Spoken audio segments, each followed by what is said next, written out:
When we think about our breeds of cattle, all of our breeds of cattle will fall in three distinct breed types. The first breed type that we'll talk about will be our British breeds of cattle. In our British breeds of cattle, the most common ones that we'll look at, the ones that we have in Texas, our steer shows will have breeds. Those within the British breed types will include our Angus, Red Angus, Hereford, Polled Hereford, and then finally Shorthorn. The British breeds of cattle are typically a little bit earlier maturing cattle, cattle that will put on condition a little bit earlier. They're typically higher marbling, and they're also noted for their maternal ability. And on average, they will be, from a breed group perspective, they will typically be a little bit lighter muscle, easier fleshing, higher marbling than, per se, if we compared them to our continental group or even our American group. The Angus breed in the steer shows in the state of Texas is a very popular breed falling within the British division. There are certain characteristics that we surely look for and evaluate when it comes to classifying the Angus breed. Of course, when we start classifying, we look for the acceptable characteristics for that breed. Black and poll, the obvious distinctions, and you have to have those. But past those two distinctions as far as being black and polled when we call for the Angus at the shows, again, there are some smaller differences that we look for that an Angus will still have to have. From the standpoint of headset and ears, those ears high up on the head, a smaller ear set with some points at the distal end, very important when it comes to classification. Again, that look as far as the head being kind of that British look. You look at the navel on those calves as they come through. The navel, again, small and tight as far as the sheath is concerned.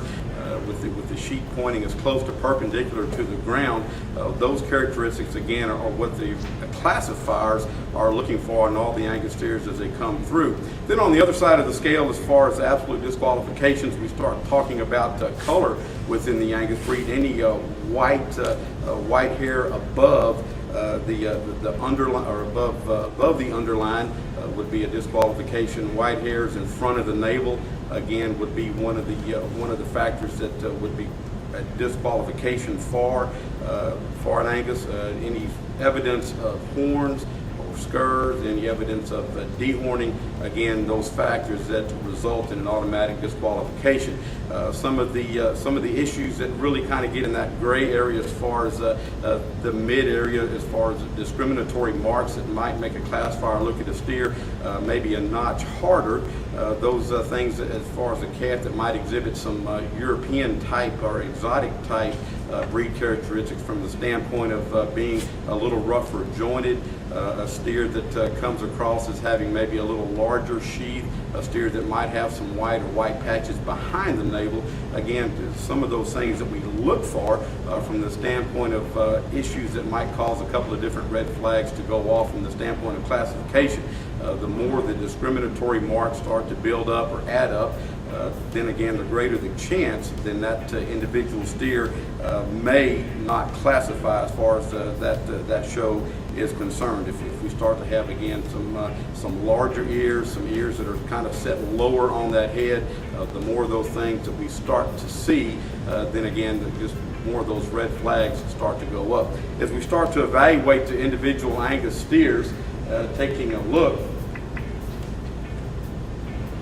And again, steers in the hair versus steers in the skin still give a different look, but the characteristics are going to stay the same. Steers going through a show such as Fort Worth that are still going to be in the hair. We look for that British type look, square over the top. We look for the headset. Again, a traditional Angus head, the ears are going to be higher on the poll. We're going to look for that shorter type ear. Again, on the underline, we look for a sheath that's going to be high and tight. Again, obviously no white indicators on this steer. A steer that classes, again, one of those steers that doesn't get a lot of attention within the classification line. We go to slicker steers, or the slick steers in Texas now for some of the major shows and a lot of the county shows. these steers will have a different look. It's a little easier possibly to evaluate from the standpoint of structure on the joints. You don't want an Angus steer or a British type steer that will have a coarse joint. We want, of course, a lot of muscle, but a muscle structure that looks more Britishy versus a steer that might have more of an exotic mane type appearance. As you evaluate this steer that the ears are up, short, a little more difficult to see, but it's very obvious on this steer, again, kind of that a shorter face, traditional Angus look, a steer that obviously, again, classes on an Angus. Deep-sided steer here again, but he's got a traditional Angus look to him from the standpoint of bone, the way that he's put together, fairly smooth jointed, steer that again has that classic Angus head. He's got kind of a small ear set. Those are the characteristics that classifiers are going to be evaluating as these steers come through the line. Evaluate this individual, the deep-sided steer.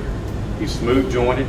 He's got, again, a classical type headset, ear set to him. But as you look in that cod, in the cod region, there are some white patches. And on the Angus characteristics, this is acceptable. For example, on this deer, if we had some white in front of the navel, then again, that would be an indication that that would be a disqualifier. This deer would be classified into AOB. However, with the white patches, again, in that cod region, something that a classifier can look at, but all other factors being weighed Angus, the calf will classify as an Angus steer.